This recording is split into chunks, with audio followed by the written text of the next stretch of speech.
नमस्ते दोस्तों, ये 7th एपिसोड है हमारी series how to buy gold series का।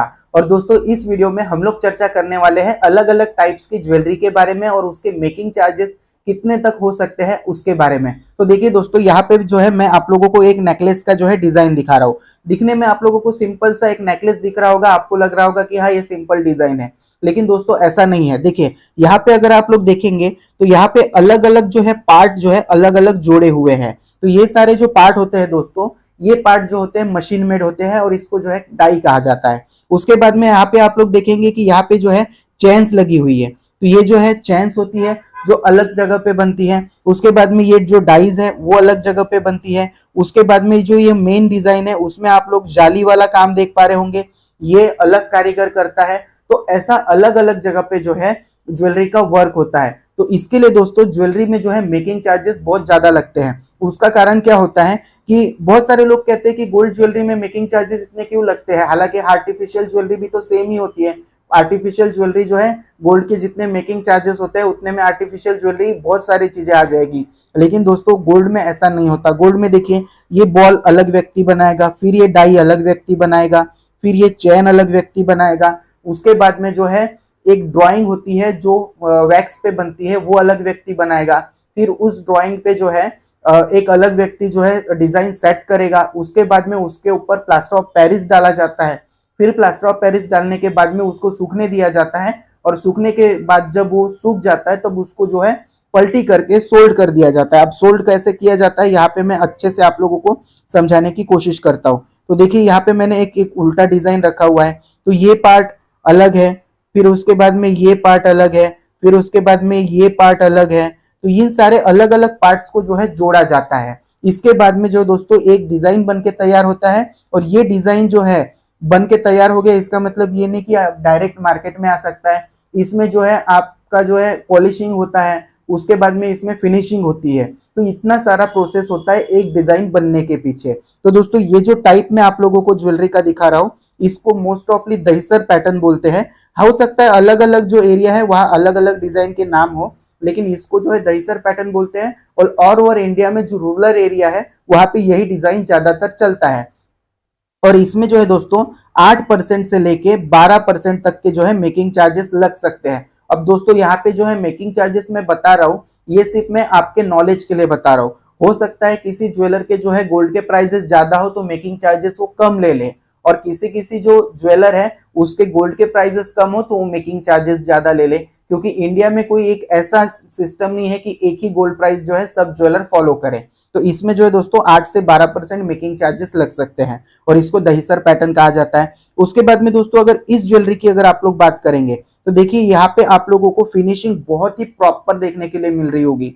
उसके बाद में इसमें जो है डाइस का वर्क तो किया हुआ है डाइस का, लेकिन बहुत रेयर वर्क है। उसके बाद में यहाँ पे देखिए ये सारी जो है हैंडमेड डिजाइन है जो बारीक बारीक बारीक बारीक डिजाइन बनी हुई है। उसके बाद में इसमें मीनाकारी भी की हुई है। उसके बाद में इसका पॉलिश भी आप लोगों को जो है अलग देखने के लिए मिलेगा। इसके लिए दोस्तों ये जो ज्वेलरी होती है इसके जो मेकिंग चार्जेस है वो ज्यादा होते हैं और इसको जो है सेमी हैंडमेड ज्वेलरी कहा जाता है। तो इसको जो है सेमी हैंडमेड बोला जाता है और इसके जो मेकिंग चार्जेस होते हैं 12% से लेके 18% तक जो है हो सकते हैं। इसके बाद में दोस्तों अगर मैं कुछ अलग डिजाइन आप लोगों को दिखाऊं तो ये प्योर हैंडमेड आप इसको बोल सकते हैं। हालांकि इसमें भी डाइस का यूज तो है ही और जो भी नेकलेस बनेगा उसमें डाइस का यूज तो होगा ही होगा, लेकिन इसको जो है हम लोग हैंडमेड ज्वेलरी कह सकते हैं। और इसमें आप देखेंगे इसमें बहुत महीन वर्क जो है किया हुआ है यहाँ पे यहाँ पे यहाँ पे। तो इसके लिए जो है इसमें जो है आप लोगों को मेकिंग चार्जेस सेम एज मतलब जो ये ज्वेलरी है जिसको जो है सेमी हैंडमेड कहा जाता है उसी तरीके के मेकिंग चार्जेस 12 से 18% तक लग सकते हैं। इसके बाद में दोस्तों अगर हम लोग बात करें इस ज्वेलरी की तो आप इस टाइप की ज्वेलरी देखेंगे तो आपको क्या लगेगा कि भाई ये बहुत वजनी होगा, लेकिन दोस्तों इसको कहा जाता है हॉलो पैटर्न। अब ये दोस्तों अलग अलग एरिया में अलग अलग नाम हो सकते हैं, लेकिन कॉमन नेम जो है मैं आप लोगों को समझा रहा हूँ। तो ये जो हॉलो पैटर्न होता है दोस्तों इसमें ये जो डाइज होती है बहुत लाइट वेट की होती है, यानी कि बहुत लाइट वेट में ये जो है डाइज बनी हुई होती है और सिंपल एक दूसरे से जुड़ी हुई होती है। तो इसमें क्या है, जैसे ये सेट मान के चलिए 25 ग्राम का होगा, लेकिन दिखने में ऐसा लग रहा है कि 5 तोले का या 50 ग्राम का हो। तो ये जो है इसमें फर्क दिखता है हम लोगों को। और इसमें जो है मेकिंग जो है 8% से लेके 15% तक के बीच में आप लोगों को लग सकती है। अब मैं इसमें इतना डिफरेंस क्यों रख रहा हूँ 8 से 15, ताकि दोस्तों देखिए क्या होता है, किसी किसी ज्वेलर के प्राइजेस हाई तो होते हैं और लेकिन मेकिंग चार्जेस लो होते हैं, और मेकिंग चार्जेस अगर लो हो तो हाई होंगे। तो इसके लिए मुझे जो है एक गैप जो है मेंटेन करके चलना पड़ रहा है। इसके लिए जो है मैं मेकिंग आप लोगों को इतनी वेरी बता रहा हूँ।